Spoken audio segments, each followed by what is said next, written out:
take a look at this graph, what you will see in a second is the exact way happiness works. You will see one of humanity's most beautiful but dangerous abilities. Let's look at George. He's a student living in 2025, and he just switched lives with Thomas, who lives in the middle of the Black Death. Their happiness in the first couple of days as living as each other looks something like this. Logically, this makes sense. George went from the greatest time in history to the worst. People are dying left and right. Poverty is at its peak. And the opposite happened to Thomas. Mortality is at its highest. Crime has never been lower. Now let's fast forward a bit. Something unexpected happens. Their happiness evens and becomes nearly identical to each other. This, what you just saw, is one of the most fascinating topics in psychology that has been boggling scientists for decades. It's so interesting, in fact, that it explains the mental health crisis. And it also shows why pursuing happiness is, well, impossible. Imagine a scene. Bob walks into a casino. A few $100 in his pocket he's ready to spend. He's never gambled before, but he questions how addictive can it possibly be. Something catches his eye. He sits down and gives it a go. And, maybe another try. Okay, last one. Well, he just won all his money back. Maybe one more and he walks off with a profit. And before that, we need to find out what's happening in the first place. Why is it that he keeps going for another spin? And why is it so dangerous? The basis of this concept is what psychologists call the hedonic treadmill. The hedonic treadmill is the reason every high fades, every victory dulls, and every heartbreak eventually softens. Imagine the feeling of holding a brand new phone in your hands, the smooth glass on the back, the bright, responsive screen, the thrill of holding something you've dreamed about for months. But after a few weeks, the thrill fades. The phone is just a phone again. This is your mind adjusting, returning to a set baseline. The same thing happens the other way too. When you lose someone you love, the grief is unbearable. The only thing you feel is their absence.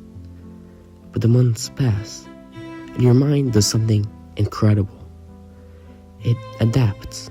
Slowly and painfully, you return back to the baseline. Not because you forgot them, but because you learn to live with their absence. This is the only way we learn to survive.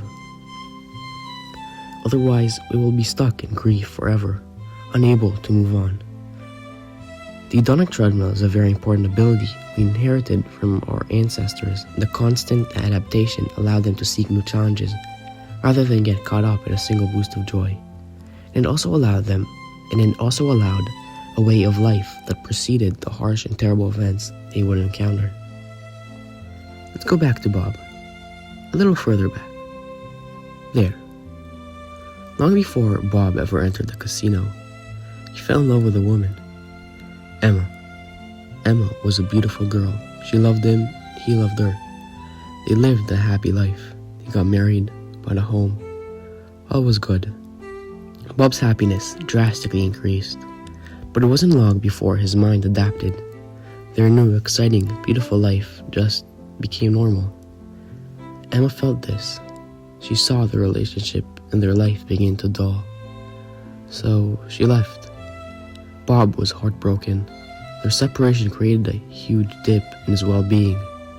And even though he returned to a happiness level that was previously his baseline, suddenly, in comparison, his life was a lot more sour.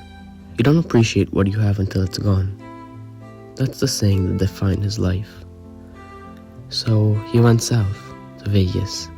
Maybe his mood would be lifted. Throughout his life, Bob struggled with addiction. As a kid, it was chocolate and candy. And then he got older and it became cigarettes and social media. And then he entered the casino, and the horrible world of gambling and drugs opened before him. At first it was a few $100s in the slot machines, but then he adapted. He turned to blackjack, lost 10 grand on a single hand. He moved to poker, started borrowing money. The casino loved him, gave him a free room and free drinks.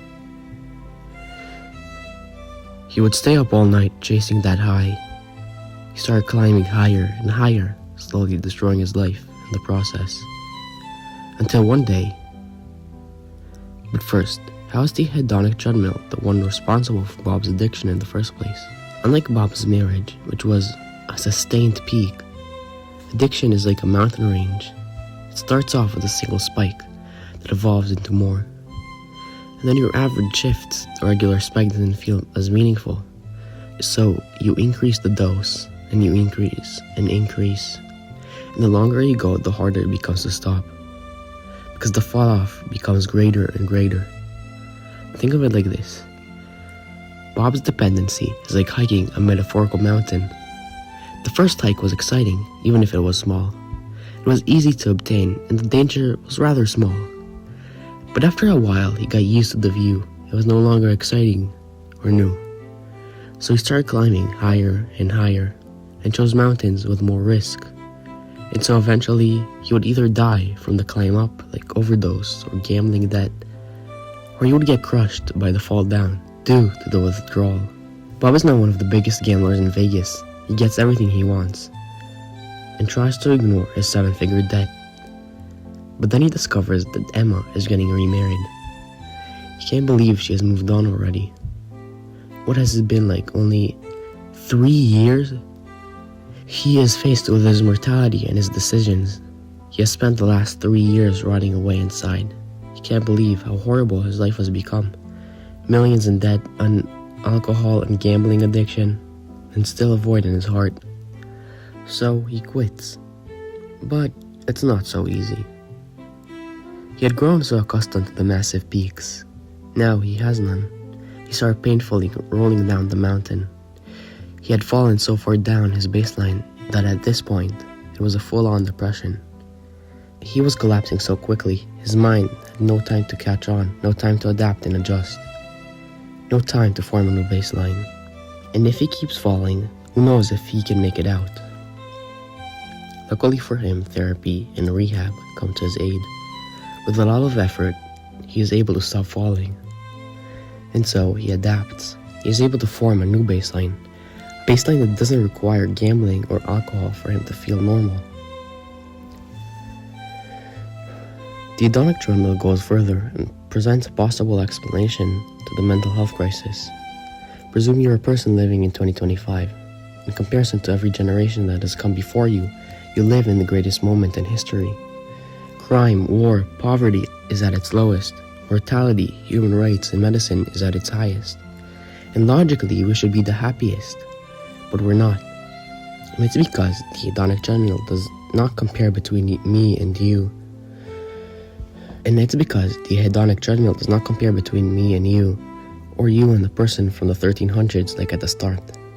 It's a comparison between the best you have ever felt and what you normally feel. And even though today is an incredible day to live, we too often feel like it's not. Whether it's by all the overload of social media, or news and politics, and any argument or war being injected into our minds the second it happens. It makes life feel more dangerous, more depressing, and more scary than it is. Bob finds a new girl, gets a good job, and starts taking care of himself. He pays off his debt. He isn't happier than ever, but he has never been more stable. He carves out valleys by challenging himself in order to have ordinary life feel a little more extraordinary. He realizes that the pursuit of happiness is impossible because chasing happiness will only get him hurt, and the real thing has been around him all along. He just needed to look. So, the pursuit of happiness might be impossible, but living a great life is not. If you're struggling with addiction or mental health, please reach out to a trusted adult. Thank you for watching.